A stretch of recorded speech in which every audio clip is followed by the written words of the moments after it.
Hello everyone and welcome back to my channel. This is the second video, week 2 recap of my martial artist goals, journey, training. I'm really happy that you liked the previous one, so I'm going to continue in this video where I left. This is the footage from day 5 when I went out for a training. I did a very good run, the weather was very nice, and then I started warming up my legs for the kicking session. This is again a highlight reel, so if you're interested in seeing the full version of the warm-up routine or the kicking routine that I'm doing in this video, please let me know in the comments down below and I can post them. So as you can see here, I'm doing some leg lifts. These are very good because it allows you to control your leg muscles and basically your all other muscles and concentrate on lifting up the leg. This is a good warm-up for the kicks.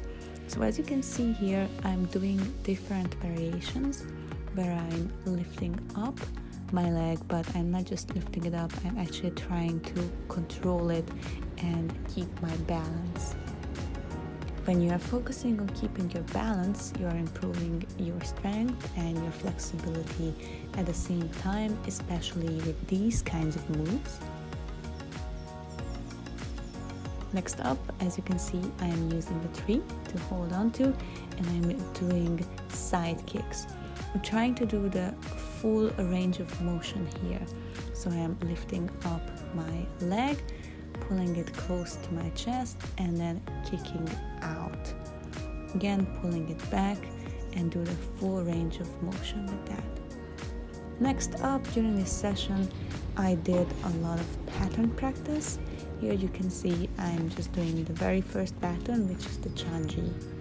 On this day, I wanted to practice the colored belt patterns and also some black belt patterns, so I went through some of them. Here I'm doing the pwn tool, and I just really try to focus on the moves. I try to remember them, what comes after what is the direction, what are the levels, like is it a high level kick or a mid-level punch. I am focusing on remembering the moves, but also just trying to get into the flow to that part when you don't need to remember the moves. It just comes naturally one after the other, and that's very good because it's sort of like a meditation to me, because I'm just feeling very calm when I'm doing the patterns, and because once you're at a level that you don't need to remember the moves, then you can perfect the moves. And then after that, you get into this very nice flow state that I enjoy. Obviously, when I mess up some moves, I recognize it and I try to correct it, which is very important.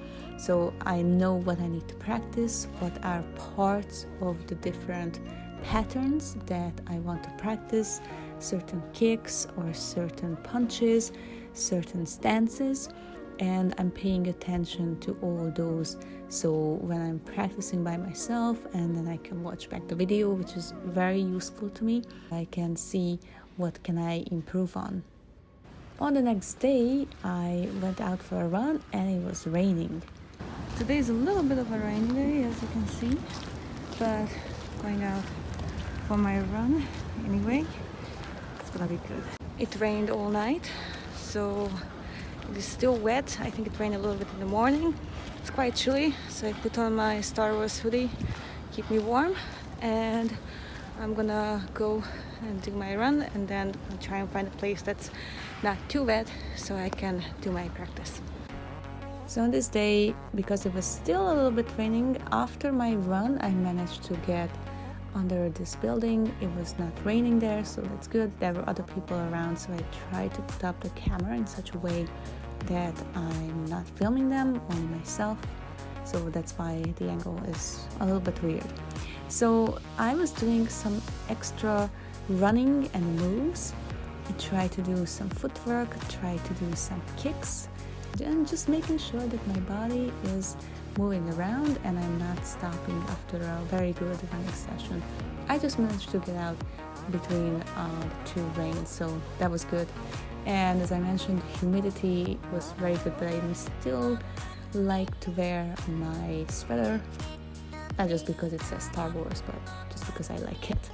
So I was doing some kicks, different moves, trying to do up chegi, and then do a dolio chegi, or trying to do dolio chegis after each other, and do it in a more reserved way where I'm controlling the kicks. Here, as you can see here, I'm doing a dolio chegi, then a pande dolio chegi, or pande goro chegi. In this case, I'm trying to hook the kick. I'm very much interested in perfecting this turning kick or turning hook kick. It's a good way to control the kick and also make sure that I'm doing it fast and strong at the same time.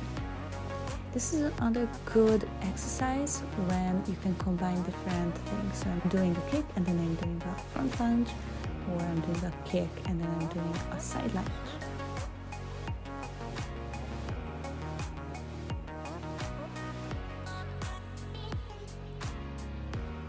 Then I kept on controlled side kicks.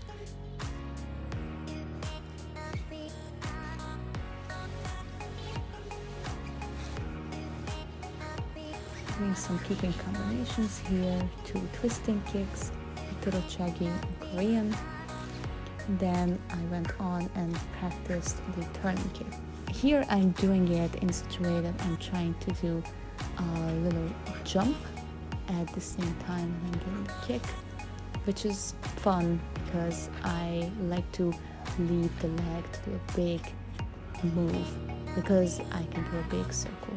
Then I went on and did some tornado kicks, moving forward and doing a tornado kick.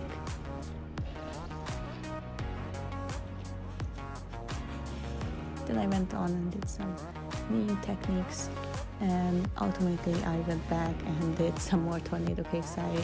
Just because I felt it really good that day, I wanted to combine it with another kick. Wanted to do a quicker tornado kick, wanted to start with moving forward and then one with moving back. Different moves, just playing around with different kicks.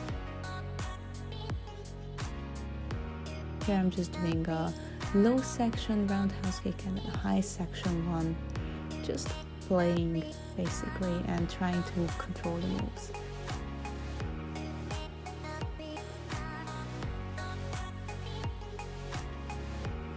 After the kicking session, I went back and continued the patterns, same ones I did yesterday.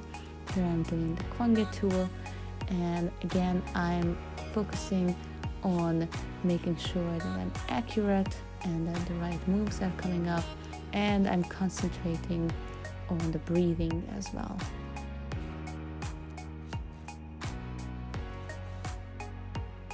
Here I'm doing the tone tool.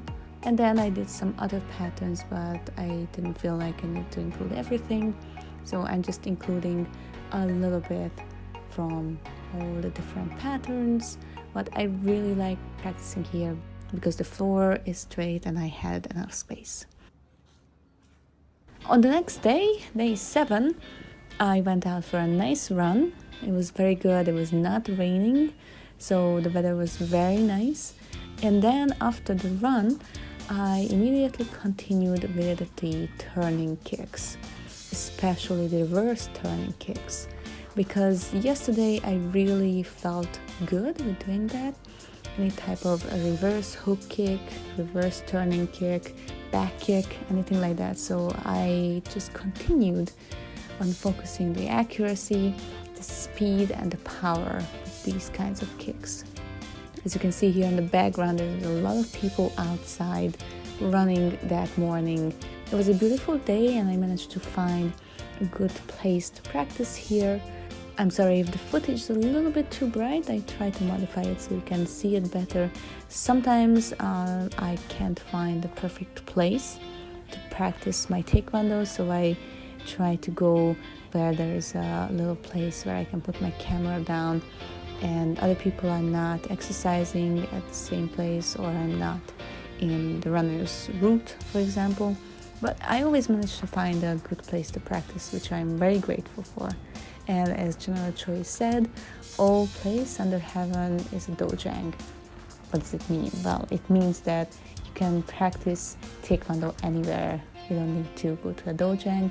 Of course, that would be ideal, but in the current situation, it's probably best to go outside. So here I'm just doing some other kicking moves and some other kneeing moves. I can see some people are watching me in the back, but that's okay. And then I get back to the different turning kicks and different back kicks, reverse turning kick, reverse hook kicks. I'm just really feeling that I made an improvement in these. I would like to try them out with a heavy bag. That would be really good to have something to kick at. Here, I think I'm getting better at holding the kick itself, so I'm feeling like I'm more accurate and I'm more in control. But it would be good to have like a heavy bag or something that I can kick at to feel the power of the kick. Obviously, you can feel the power of the kick without a target, but it would be a good addition to have something to kick at. Maybe I'm gonna go to a gym nearby because I think they have a heavy bag that I could use. I'm gonna see if I can film there. I got back doing some tornado kicks, which I really like. I think this is one of my favorite kicks. And then I finished the session with a really good stretching. I did all kinds of stretching, tried to make sure that after every running session you do a little bit of leg stretching just to make sure you don't get sore the other day. Of course I get sore. Some people asked it under the previous video. I did get sore, but it's the kind of soreness that, you know, it feels good, and then you can run the next day and you still feel good. Today's workout is over. It was really good. I'm going to go back home and take a little bit of rest, and then going to have something for lunch. So see you tomorrow for tomorrow's workout. Here is something that I made. I made salmon with some pasta, tagliatelle pasta, tomato sauce. I really like that, and then I had some Parmesan on it. Thank you so much for watching this video. If you enjoyed it, please give me a thumbs up, and don't forget to subscribe for this channel for more videos. Let me know how you are doing with your own training. I'm very much interested to hear about your stories, so please leave a comment down below. Thank you for watching. Taekwon.